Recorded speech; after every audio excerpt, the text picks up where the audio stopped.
KaraokeBooks. The Prince and the Pauper. Written by Mark Twain. Audiobook. Chapter 31. The Recognition Procession. When Tom Canty awoke the next morning, the air was heavy with a thunderous murmur. All the distances were charged with it. It was music to him, for it meant that the English world was out in its strength to give loyal welcome to the great day. Presently Tom found himself once more the chief figure in a wonderful floating pageant on the Thames. For by ancient custom the recognition procession, through London must start from the Tower, and he was bound thither. When he arrived there, the sides of the venerable fortress seemed suddenly rent in 1,000 places, and from every rent leapt a red tongue of flame and a white gush of smoke. A deafening explosion followed, which drowned the shoutings of the multitude, and made the ground tremble. The flame jets, the smoke, and the explosions, were repeated over and over again with marvelous celerity, so that in a few moments the old tower disappeared in the vast fog of its own smoke, all but the very top of the tall pile called the White Tower. This, with its banners, stood out above the dense bank of vapor as a mountain peak projects above a cloud rack. Tom Canty, splendidly arrayed, mounted a prancing war steed, whose rich trappings almost reached to the ground. His uncle, the Lord Protector Somerset, similarly mounted, took place in his rear. The king's guard formed in single ranks on either side, clad in burnished armor. After the Protector followed a seemingly interminable procession of resplendent nobles attended by their vassals. After these came the Lord Mayor and the aldermanic body, in crimson velvet robes, and with their gold chains across their breasts. And after these the officers and members of all the guilds of London, in rich raiment, and bearing the showy banners of the several corporations. Also in the procession, as a special guard of honor through the city, was the Ancient and Honorable Artillery Company, an organization already 300 years old at that time, and the only military body in England possessing the privilege, which it still possesses in our day, of holding itself independent of the commands of Parliament. It was a brilliant spectacle, and was hailed with acclamations all along the line, as it took its stately way through the packed multitudes of citizens. The chronicler says, the king, as he entered the city, was received by the people with prayers, welcomings, cries, and tender words, and all signs which argue an earnest love of subjects toward their sovereign. And the king, by holding up his glad countenance to such as stood afar off, and most tender language to those that stood nigh his grace, showed himself no less thankful to receive the people's good will than they to offer it. To all that wished him well, he gave thanks. To such as bade, God save his grace, he said in return, God save you all, and added that, he thanked them with all his heart. Wonderfully transported were the people with the loving answers and gestures of their king. In Fenchurch Street a fair child, in costly apparel, stood on a stage to welcome his majesty to the city. The last verse of his greeting was in these words. Welcome, O King! As much as hearts can think. Welcome, again, as much as tongue can tell. Welcome to joyous tongues, and hearts that will not shrink. God thee preserve, we pray, and wish thee ever well. The people burst forth in a glad shout, repeating with one voice what the child had said. Tom Canty gazed abroad over the surging sea of eager faces, and his heart swelled with exultation, and he felt that the one thing worth living for in this world was to be a king, and a nation's idol. Presently he caught sight, at a distance, of a couple of his ragged awful court comrades, one of them the Lord High Admiral in his late mimic court, the other the First Lord of the Bedchamber in the same pretentious fiction, and his pride swelled higher than ever. Oh, if they could only recognize him now! What unspeakable glory it would be, if they could recognize him, and realize that the derided mock king of the slums and back alleys was become a real king, with illustrious dukes and princes for his humble menials, and the English world at his feet. But he had to deny himself, and choke down his desire, for such a recognition might cost more than it would come to. so he turned away his head, and left the two soiled lads to go on with their shoutings and glad adulations, unsuspicious of whom it was they were lavishing them upon. Every now and then rose the cry, "A largesse! A largesse!" and Tom responded by scattering a handful of bright new coins abroad for the multitude to scramble for. The chronicler says, at the upper end of Gracechurch Street, before the sign of the Eagle, the city had erected a gorgeous arch, beneath which was a stage, which stretched from one side of the street to the other. This was an historical pageant, representing the king's immediate progenitors. There sat Elizabeth of York in the midst of an immense white rose, whose petals formed elaborate furbelows around her. By her side was Henry VII. Issuing out of a vast red rose, disposed in the same manner, the hands of the royal pair were locked together, and the wedding ring ostentatiously displayed. From the red and white roses proceeded a stem, which reached up to a second stage, occupied by Henry VIII. Issuing from a red and white rose, with the effigy of the new king's mother, Jane Seymour, represented by his side. One branch sprang from this pair, which mounted to a third stage, where sat the effigy of Edward VI. Himself, enthroned in royal majesty, and the whole pageant was framed with wreaths of roses, red and white. This quaint and gaudy spectacle so wrought upon the rejoicing people, that their acclamations utterly smothered the small voice of the child whose business it was to explain the thing in eulogistic rhymes.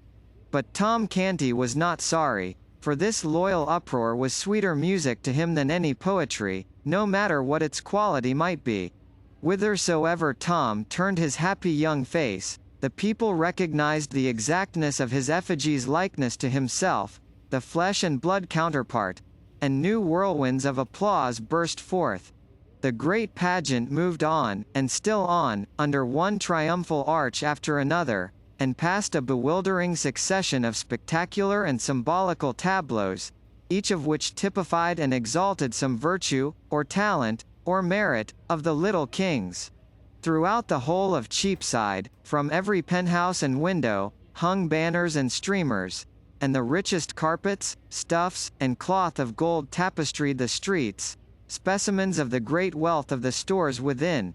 And the splendor of this thoroughfare was equaled in the other streets, and in some even surpassed. And all these wonders and these marvels are to welcome me, murmured Tom Canty. The mock king's cheeks were flushed with excitement, his eyes were flashing, his senses swam in a delirium of pleasure. At this point, just as he was raising his hand to fling another rich largesse, he caught sight of a pale, astounded face, which was strained forward out of the second rank of the crowd, its intense eyes riveted upon him. A sickening consternation struck through him, he recognized his mother. And up flew his hand, palm outward, before his eyes, that old involuntary gesture, born of a forgotten episode, and perpetuated by habit. In an instant more she had torn her way out of the press, and past the guards, and was at his side. She embraced his leg, she covered it with kisses, she cried, "Oh my child, my darling," lifting toward him a face that was transfigured with joy and love. The same instant an officer of the king's guard snatched her away with a curse, and sent her reeling back whence she came with a vigorous impulse from his strong arm. The words, "I do not know you, woman," were falling from Tom Canty's lips when this piteous thing occurred, but it smote him to the heart to see her treated so, and as she turned for a last glimpse of him, whilst the crowd was swallowing her from his sight, she seemed so wounded, so broken-hearted, that a shame fell upon him which consumed his pride to ashes, and withered his stolen royalty. His grandeurs were stricken valueless, they seemed to fall away from him like rotten rags. The procession moved on, and still on, through ever-augmenting splendors and ever-augmenting tempests of welcome, but to Tom Canty they were as if they had not been. He neither saw nor heard. Royalty had lost its grace and sweetness, its pomps were become a reproach. Remorse was eating his heart out. He said, "Would God I were free of my captivity." He had unconsciously dropped back into the phraseology of the first days of his compulsory greatness. The shining pageant still went winding like a radiant and interminable serpent down the crooked lanes of the quaint old city, and through the huzzaing hosts. But still the king rode with bowed head and vacant eyes, seeing only his mother's face and that wounded look in it. Largesse, largesse! The cry fell upon an unheeding ear. Long live Edward of England! It seemed as if the earth shook with the explosion, but there was no response from the king. He heard it only as one hears the thunder of the surf when it is blown to the ear out of a great distance, for it was smothered under another sound which was still nearer, in his own breast, in his accusing conscience. A voice which kept repeating those shameful words, "I do not know you, woman." The words smote upon the king's soul as the strokes of a funeral bell smite upon the soul of a surviving friend when they remind him of secret treacheries suffered at his hands by him that is gone. New glories were unfolded at every turning. New wonders, new marvels, sprang into view. The pent clamors of waiting batteries were released. New raptures poured from the throats of the waiting multitudes. But the king gave no sign, and the accusing voice that went moaning through his comfortless breast was all the sound he heard. By and by the gladness in the faces of the populace changed a little, and became touched with a something like solicitude or anxiety. An abatement in the volume of the applause was observable too. The Lord Protector was quick to notice these things. He was as quick to detect the cause. He spurred to the king's side, bent low in his saddle, uncovered, and said, "My liege, it is an ill time for dreaming. The people observe thy downcast head, thy clouded mien, and they take it for an omen. Be advised. Unveil the sun of royalty, and let it shine upon these boding vapors, and disperse them. Lift up thy face, and smile upon the people." So saying, the duke scattered a handful of coins to right and left, then retired to his place. The mock king did mechanically as he had been bidden. His smile had no heart in it, but few eyes were near enough or sharp enough to detect that. The noddings of his plumed head as he saluted his subjects were full of grace and graciousness. The largesse which he delivered from his hand was royally liberal. So the people's anxiety vanished, and the acclamations burst forth again in as mighty a volume as before. Still once more, a little before the progress was ended, the Duke was obliged to ride forward, and make remonstrance. He whispered, "O dread sovereign!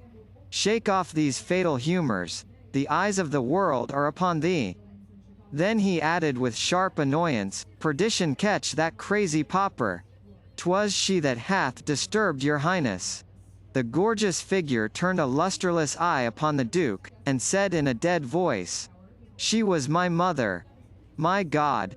groaned the Protector as he reined his horse backward to his post, "the omen was pregnant with prophecy.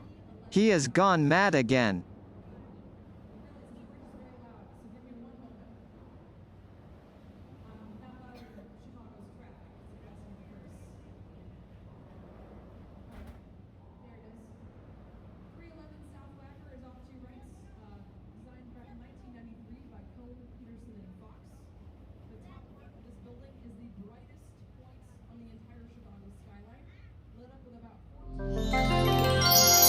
Karaoke Books.